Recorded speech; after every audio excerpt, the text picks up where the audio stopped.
Hello everyone, welcome to Ravi Aditi classes. आज की इस वीडियो में जो हमारी साइंस की टॉप 50 क्वेश्चन की सीरीज चल रही थी उसका सेट 7 पार्ट 7 आज हम इस वीडियो में कवर करेंगे। इससे पहले हम ऑलरेडी 6 सेट्स को कवर कर चुके हैं जिसमें top 50 most expected most repeated questions हमने कवर किए थे साइंस से रिलेटेड। अगर आप किसी भी एग्जाम की तैयारी कर रहे हैं तो यहाँ से इस सीरीज से आपको एग्जाम्स में जरूर क्वेश्चन देखने को मिलेंगे। सभी क्वेश्चन बार बार रिपीटेड क्वेश्चन हैं जो एग्जाम्स में आपके बार बार पूछे जाते हैं। अगर आपको ई बुक बाय करनी हो तो हमारी वेबसाइट रहेगी ravibookspdf.com के नाम से, जिसका लिंक डिस्क्रिप्शन में प्रोवाइडेड है। आप डिस्क्रिप्शन में जाके हमारी ई बुक्स को डायरेक्टली बाय कर सकते हैं। तो चलिए वीडियो को स्टार्ट करते हैं आज के पहले क्वेश्चन से। तो हमारा पहला क्वेश्चन है, brass gets discoloured in air because of the presence of which of the following gases in air. तो हवा में निम्नलिखित में से किस गैस की उपस्थिति के कारण पीतल हवा में फीका पड़ जाता है। तो जो ब्रास होता है, जो पीतल होता है, आप देखेंगे वो डिस्कलर्ड हो जाता है एयर में किसकी गैसेस की प्रेजेंस की वजह से। तो इसमें हमारा हाइड्रोजन सल्फाइड इस क्वेश्चन का करेक्ट आंसर हो जाएगा। बी ऑप्शन हमारा करेक्ट रहेगा। Where is the headquarter of Saha institute of nuclear physics located. तो Saha institute of nuclear physics जो आपकी ऑर्गेनाइजेशन है इसका मुख्यालय कहां पर स्थित है। तो इसमें आपका करेक्ट आंसर हो जाएगा ऑप्शन ए कोलकाता। कोलकाता जो है आपकी कैपिटल रहेगी वेस्ट बंगाल पे, जहां पे आपको Saha institute of nuclear physics का हेडक्वार्टर मिलेगा। अगर कुछ इंपॉर्टेंट ऑर्गेनाइजेशंस की बात करें तो बाबा एटॉमिक रिसर्च सेंटर का हेडक्वार्टर है मुंबई महाराष्ट्र में। नेशनल इन्वायरमेंटल इंजीनियरिंग रिसर्च का नागपुर में लोकेटेड है। नेशनल इंस्टीट्यूट ऑफ ओशियनोग्राफी का हेडक्वार्टर है गोवा में। नेशनल ब्रेन रिसर्च सेंटर आपको मानेसर में मिलेगा। Indian veterinary research institute Bareilly में लोकेटेड है और national botanical research institute Lucknow में लोकेटेड रहेगा। तो ये कुछ हमारे इंपॉर्टेंट सेंटर्स, रिसर्च स्टेशंस या ऑर्गेनाइजेशंस के इंस्टीट्यूट्स हो जाएंगे जो आपको याद रखने हैं। Chlorophyll is a naturally occurring chelate found compound in which central metal is. तो क्लोरोफिल किस केंद्रित धातु में प्राकृतिक रूप से पाए जाने वाला किलेट यौगिक है। तो इसमें जो हमारा करेक्ट आंसर मैग्नीशियम हो जाएगा। जो क्लोरोफिल होता है ये आपका एक नेचुरली अकरिंग किलेट कंपाउंड होता है जिसमें जो सेंटर का पार्ट होता है, जो सेंट्रल मेटल प्रेजेंट होता है वो क्या होता है, तो वो आपका मैग्नीशियम होता है। Which plant is called morning और इवनिंग स्टार। तो कौन सा ग्रह रहेगा जिसको सुबह शाम का तारा भी कहा जाता है। तो इसमें हमारा ऑप्शन सी करेक्ट आंसर हो जाएगा। वीनस जो प्लांट रहेगा, प्लेनेट रहेगा, इसको क्या बोला जाता है, इसको मॉर्निंग और इवनिंग स्टार भी बोला जाता है। अगर प्लेनेट रिलेटेड कुछ क्वेश्चंस की बात करें तो नियरेस्ट प्लेनेट जो रहेगा सन के, सूरज के जो सबसे पास प्लेनेट है वो मरकरी रहेगा। जो सबसे दूर प्लेनेट है वो नेपट्यून रहेगा। हॉटेस्ट प्लेनेट वीनस है। लार्जेस्ट प्लेनेट जुपिटर रहेगा। कोल्डेस्ट प्लेनेट है यूरेनस और जो सबसे छोटा प्लेनेट है, स्मॉलेस्ट प्लेनेट है, वो मरकरी रहेगा और रेड प्लेनेट के नाम से जाना जाता है मार्स को। ब्रोमीन इज ए, ब्रोमीन क्या है, तो ये एक आपका क्या रहेगा, इसमें ऑप्शन बी हमारा करेक्ट आंसर हो जाएगा। रेड लिक्विड है आपका एक bromine. Which instrument is use to measure solar radiation. तो सौर विकिरण को मापने के लिए किस उपकरण का उपयोग किया जाता है। तो इसमें हमारा ऑप्शन डी पायरेनोमीटर इस क्वेश्चन का करेक्ट आंसर हो जाएगा। पायरेनोमीटर को हम यूज करते हैं, इंस्ट्रूमेंट होता है जिसकी मदद से हम सोलर रेडिएशंस को नापते हैं। अगर कुछ इंस्ट्रूमेंट्स की बात करें तो हमारा जो रेफ्रैक्टोमीटर होता है वो रिफ्रैक्टिव इंडेक्स को नापने के लिए यूज होता है। सैक्रोमीटर अमाउंट ऑफ शुगर जो प्रेजेंट है सॉल्यूशन में उसको नापने के लिए यूज होता है। सेलिनोमीटर या सलाइन मीटर जो होता है आपका, ये सैलिनिटी ऑफ सॉल्यूशन को नापने के लिए यूज होता है। सिस्मोग्राफ को हम इंटेंसिटी अर्थक्वेक की नापने के लिए यूज करते हैं। स्टेडीमीटर ऑब्जेक्ट की रेंज को नापता है और स्टेथोस्कोप हार्ट और लंग्स की साउंड को नापने के लिए यूज किया जाता है, प्रयोग किया जाता है। In which of the following activities silicon carbide is used. तो सिलिकॉन जो कार्बाइड होता है इसका उपयोग किसके लिए, किस गतिविधि के लिए किया जाता है। तो इसमें हमारा आंसर हो जाएगा option C cutting very hard substance. तो जो बहुत हार्ड सब्सटेंस होता है, जो कठोर सब्सटेंस होता है, उसको काटने के लिए हम सिलिकॉन कार्बाइड का यूज करते हैं। Not is a unit of speed of which of the following. तो नॉट निम्नलिखित में से किसकी गति की इकाई है? तो इसमें शिप हमारा करेक्ट आंसर हो जाएगा। जो शिप की स्पीड होती है उसको नॉट में मेजर किया जाता है।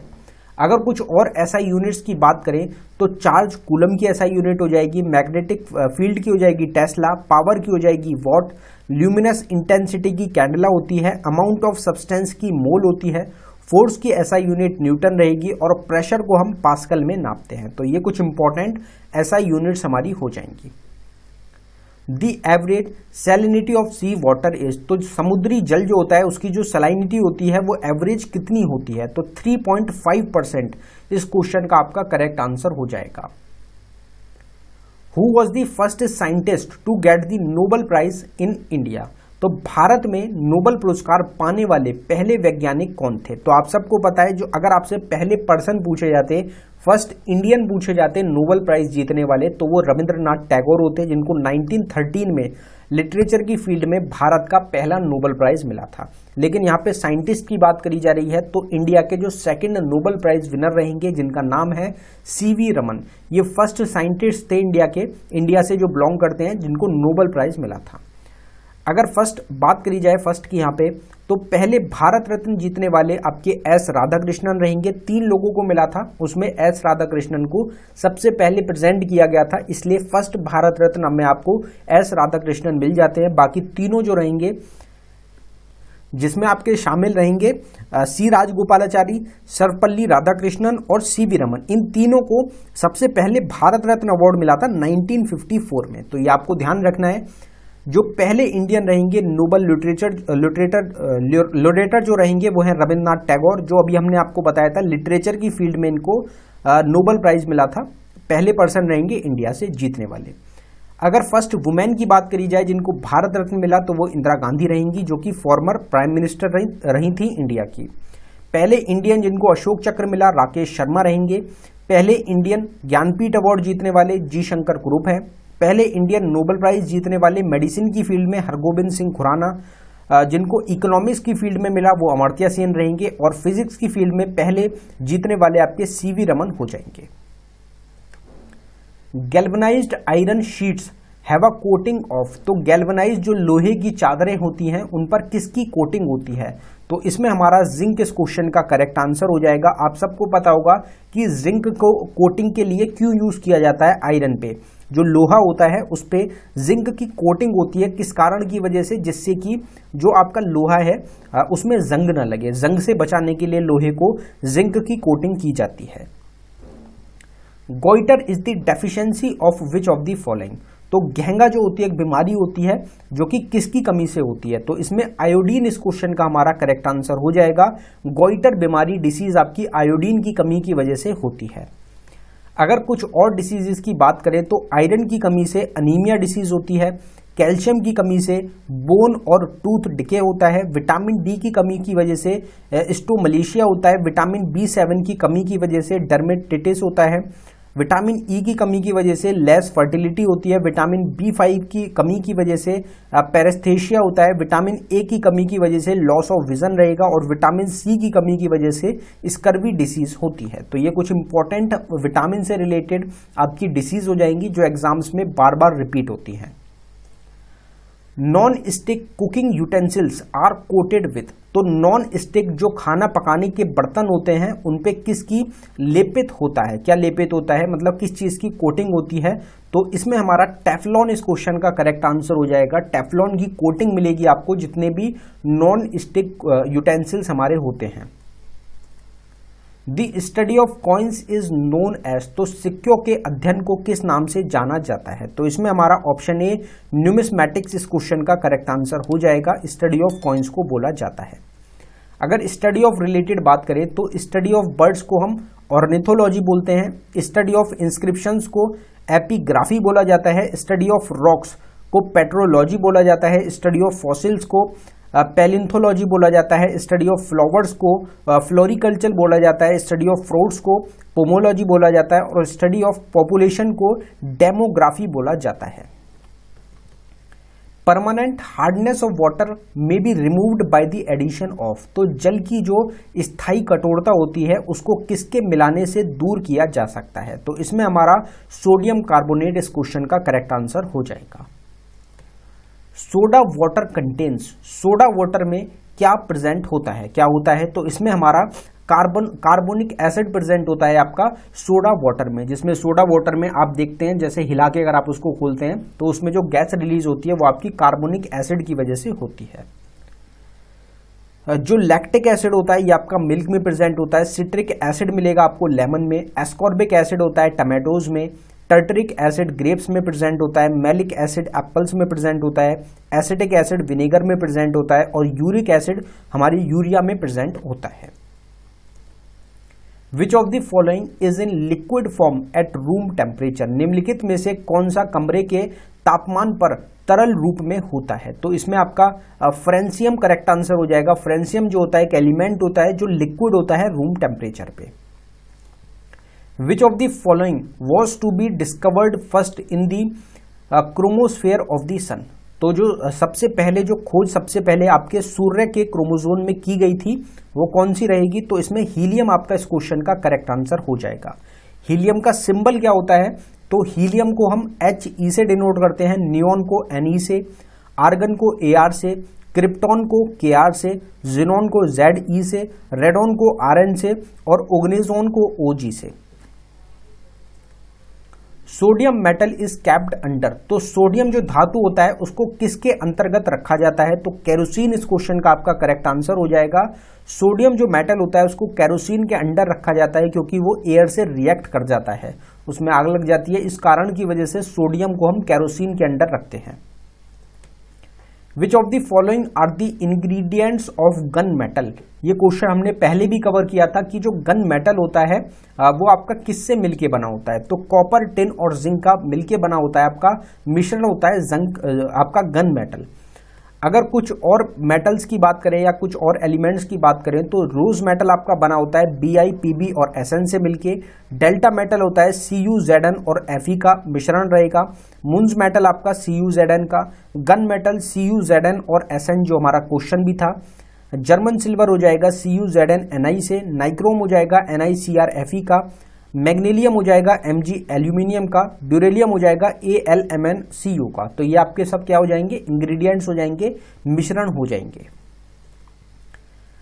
Actinides are the elements with atomic number from, तो एक्टिनाइड्स जो होते हैं ये किस श्रेणी के परमाणु क्रमांक वाले तत्व हैं, तो मतलब इनका एटॉमिक नंबर कितने से कितने के बीच में होता है, तो इसमें ऑप्शन सी 89 से लेके 103 हमारा इस क्वेश्चन का करेक्ट आंसर हो जाएगा। The two elements that are frequently used for making transistors are, तो ट्रांजिस्टर्स बनाने के लिए अक्सर जिन दो तत्वों का उपयोग किया जाता है वे कौन से हैं, तो इसमें हमारा बहुत इंपॉर्टेंट क्वेश्चन है, बहुत बार रिपीटेड क्वेश्चन है, इसमें आपका बी ऑप्शन करेक्ट आंसर हो जाएगा। सिलिकॉन और जर्मेनियम का यूज किया जाता है, ये आपके दो मेन मेटल्स रहेंगे, एलिमेंट्स रहेंगे जिनको हम यूज करते हैं ट्रांजिस्टर्स को बनाने के लिए। The filament of an electric bulb is made of, तो विद्युत बल्ब का जो फिलामेंट होता है वो किससे बना होता है, तो ये तो बिल्कुल बेसिक क्वेश्चन है, बहुत बार पूछा गया, रिपीटेड क्वेश्चन है आपका, तो इसमें टंगस्टन आपका इस क्वेश्चन का करेक्ट आंसर हो जाएगा। और टंगस्टन जो होता है ये आपका ऑक्सीजन से रिएक्ट करता है, इसलिए ऑक्सीजन जो होता है आपका वो प्रेजेंट नहीं होता है इलेक्ट्रिक बल्ब के अंदर। In fireworks the green flame is produced because of, तो आतिशबाजी में जो हरी लौ किसके कारण आपकी उत्पन्न होती है, तो इसमें हमारा बेरियम इस क्वेश्चन का करेक्ट आंसर हो जाएगा। बेरियम की प्रेजेंट की वजह से जो ग्रीन कलर आप देखते हैं फायरवर्क्स में वो आपका फ्लेम जो होती है ग्रीन फ्लेम वो निकलती है। मार्श गैस इज, तो मार्श गैस क्या है, तो ये एक तरीके की क्या है आपकी मीथेन को बोला जाता है Marsh gas. Production of chlorofluorocarbon CFC gas which is proposed to be banned in India is used in which of the following domestic products, तो बहुत इंपॉर्टेंट क्वेश्चन आपके एग्जाम्स के लिए, ओजोन लेयर से रिलेटेड आपका क्वेश्चन रहेगा। जो chlorofluorocarbon gas होती है ये आपकी डिप्लीट करती है किसको, जो हमारी ओजोन लेयर होती है, जो रोकती है किसको, यूवी रेस को जो सूरज से आती हैं और वो स्किन कैंसर में आपकी स्किन कैंसर करती हैं, तो उसको रोकने के लिए, ओजोन लेयर के डिप्लीशन को रोकने के लिए जो क्लोरोफ्लोरोकार्बन है इसके प्रोडक्शन को बैन कर दिया गया है इंडियन गवर्नमेंट के द्वारा। तो ये आपका किस चीज में यूज करी जाती है? डोमेस्टिक प्रोडक्ट्स में। तो इसमें हमारा रेफ्रिजरेटर इस क्वेश्चन का करेक्ट आंसर हो जाएगा। जो फ्रिजेस होते हैं, जो रेफ्रिजरेटर्स होते हैं, इनमें क्लोरोफ्लोरोकार्बन होती है जो रिलीज होती है, जो आपकी ओजोन लेयर को डिप्लीट करती है। विच of the following does not contain a coinage metal?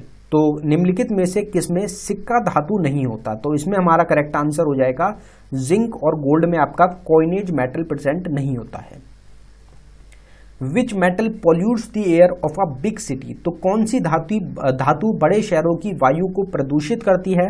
तो आपने सबसे ज्यादा जो देखा होगा, जो लेड होता है उसके कण होते हैं छोटे छोटे, तो लेड मेटल जो होता है ये पॉल्यूट करता है एयर को बिग सिटीज की। Water is a good solvent of ionic salt because? तो वाटर जो होता है एक अच्छा क्या होता है आपका विलायक होता है, सॉल्वेंट होता है आयनिक आपके सॉल्ट्स के लिए। क्यों होता है? क्योंकि इसमें क्या होता है, it has a high dipole movement. High dipole movement की वजह से वाटर जो होता है एक गुड सॉल्वेंट होता है आयनिक सॉल्ट का। The main constituents of pearl are? तो मोती के मुख्य जो घटक होते हैं वो क्या होते हैं? तो इसमें हमारा ऑप्शन बी करेक्ट आंसर हो जाएगा। कैल्शियम कार्बोनेट और मैग्नीशियम कार्बोनेट, इन दोनों से मिलके बना होता है आपका पर्ल। मेन क्या रहेंगे? ये आपके कंपोनेंट्स होते हैं। अमलगम्स आर? तो अमलगम्स जो होते हैं ये क्या होते हैं? तो इसमें हमारा ऑप्शन बी रहेगा। Alloys which contain mercury as one of the contents?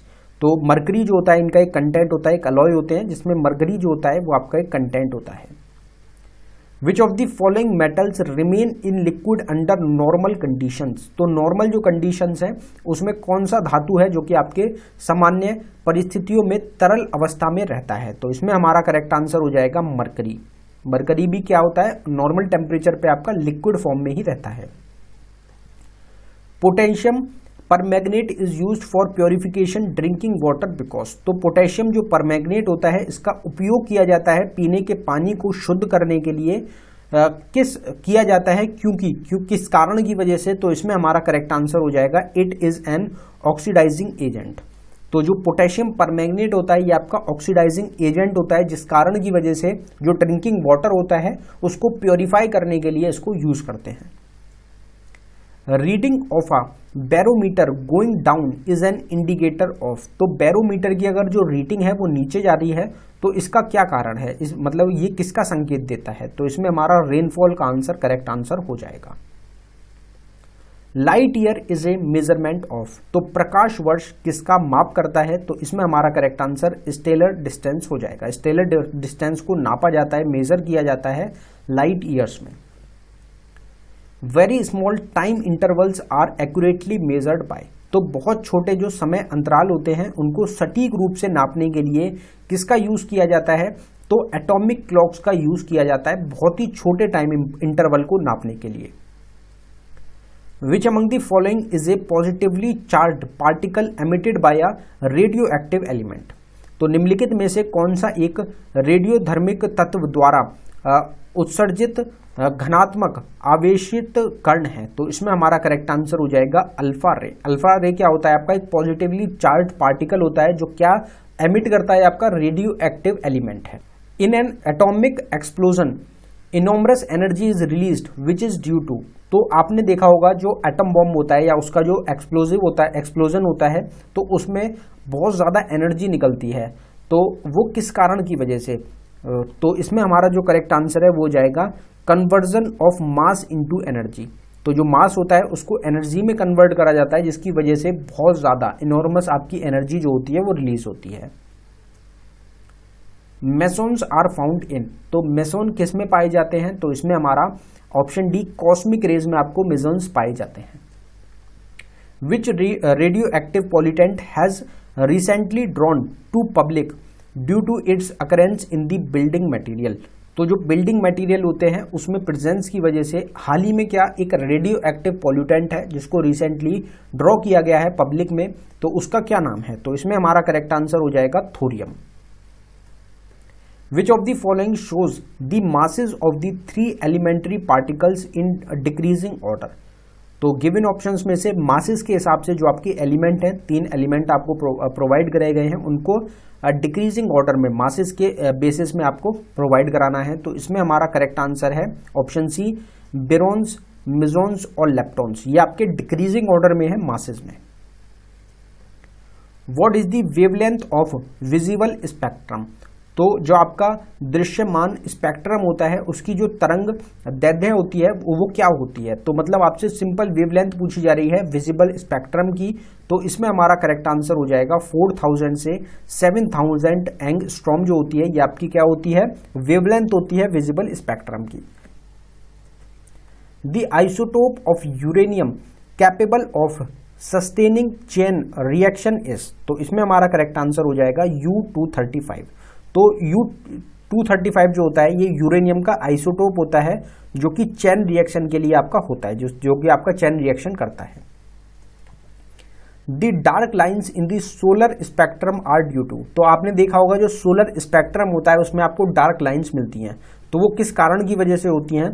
तो इसमें option A, absorption of corresponding wavelength by the outer layer of the sun. तो जो एब्जॉर्ब किया जाता है, जो हमारी वेवलेंथ होती है उसकी करस्पॉन्ड जो वेवलेंथ है उसको एब्जॉर्ब कर लिया जाता है जो आउटर लेयर होती है सन की, उससे, उसके द्वारा। In an atomic nucleus neutron and protons are held together by. तो जो परमाणु नाभिक होता है उसमें जो न्यूट्रॉन और प्रोटॉन होते हैं वो किसके द्वारा एक साथ बंधे रहते हैं? तो इसमें हमारा करेक्ट आंसर हो जाएगा एक्सचेंज फोर्सेस की वजह से। जो एक्सचेंज फोर्स होती है उसकी वजह से जो न्यूट्रॉन और प्रोटॉन्स होते हैं ये आपस में बंधे रहते हैं एक एटॉमिक न्यूक्लियस में। No 2 electrons in an atom can have the same set of 4 quantum number is. तो कौन सा आपका एक क्वांटम नंबर है जिसमें जो 4 क्वांटम नंबर्स होते हैं वो आपके सेम सेट में नहीं होते हैं 2 इलेक्ट्रॉन्स एटम के? तो इसमें हमारा करेक्ट आंसर हो जाएगा पॉलीज एक्सक्लूसिव प्रिंसिपल। तो पॉलीज जो एक्सक्लूसिव प्रिंसिपल है उसमें 2 जो इलेक्ट्रॉन्स हैं एटम के वो सेम सेट में नहीं होते 4 क्वांटम नंबर्स के। According to Avogadro hypothesis the smallest particle of an element और a compound that can exist independently is called. तो जो एवोगाड्रो हाइपोथेसिस है उसके मुताबिक जो स्मॉलेस्ट पार्टिकल है हमारा किसी एलिमेंट का या कंपाउंड का, वो इंडिपेंडेंटली जो एग्जिस्ट होता है वो आपका होता है, मतलब इंडिपेंडेंटली आपको मिलता है, वो अकेला मिलता है। तो ये किसको होता, क्या बोला जाता है इसको? तो इसको एक मॉलिक्यूल बोला जाता है। जब इकलौता इंडिपेंडेंटली आपका कोई स्मॉलेस्ट पार्टिकल एलिमेंट या कंपाउंड होगा तो उसको मॉलिक्यूल बोला जाएगा। Atoms of an element differ from those of all other elements in. तो इसमें हमारा करेक्ट आंसर है atomic number and electronic configuration. तो एटॉमिक नंबर और इलेक्ट्रॉनिक कॉन्फ़िगरेशन की वजह से जो एलिमेंट होते हैं एटम्स के वो आपके डिफर होते हैं अदर एलिमेंट से। Nuclear fission is called by the impact of. तो न्यूक्लियर फिजन आपका कौन से इम्पैक्ट की वजह से कॉज होता है? तो इसमें हमारा न्यूट्रॉन इस क्वेश्चन का करेक्ट आंसर हो जाएगा। Which is are the important raw materials required in cement industry. तो सीमेंट जो उद्योग है, इंडस्ट्री है, उसमें कौन सा आवश्यक महत्वपूर्ण कच्चा माल होता है जिसका यूज किया जाता है? तो जो रॉ मटेरियल होता है सीमेंट इंडस्ट्रीज के लिए इंपॉर्टेंट वो आपका रहेगा लाइमस्टोन और क्ले। लाइमस्टोन और क्ले से मिलके ही आपका जो सीमेंट इंडस्ट्री में सीमेंट मैन्युफैक्चर होता है वो किया जाता है। तो ये टोटल टॉप 50 क्वेश्चन हैं आपके साइंस से रिलेटेड। आज के जो हमारा सेट था उसके टोटल टॉप 50 क्वेश्चन हैं। यहाँ पे 2 हमारे क्विज के क्वेश्चंस रहेंगे जिनका आंसर आप सभी को कमेंट बॉक्स में टाइप करना है। तो आज का हमारा पहला टेस्ट का क्वेश्चन है, which among the following is a positively charged particle emitted by a radio active element. तो निम्नलिखित में से कौन सा एक रेडियोधर्मी तत्व द्वारा उत्सर्जित धनात्मक आवेशित कण है? तो इसमें गिवन ऑप्शंस में से जो भी आपका इस क्वेश्चन का करेक्ट आंसर है आप उसको जरूर कमेंट बॉक्स में टाइप कर दें। जो हमारा दूसरा टेस्ट का क्वेश्चन है उसको देख लेते हैं। When an iron nail gets rusted iron oxide is formed. तो इसका क्वेश्चन का आंसर भी आपको कमेंट बॉक्स में टाइप करना है कि when an iron nail gets rusted तो आयरन ऑक्साइड इज फॉर्म्ड। तो इसमें गिवन ऑप्शंस में से जो भी स्टेटमेंट आपका करेक्ट है उसको आप कमेंट बॉक्स में टाइप कर सकते हैं। अगर आपको ई बुक बाय करनी हो तो हमारी वेबसाइट रहेगी ravibookspdf.com के नाम से, जिसका लिंक डिस्क्रिप्शन में प्रोवाइडेड है। आप डिस्क्रिप्शन में जाके हमारी ई बुक्स को डायरेक्टली बाय कर सकते हैं। धन्यवाद।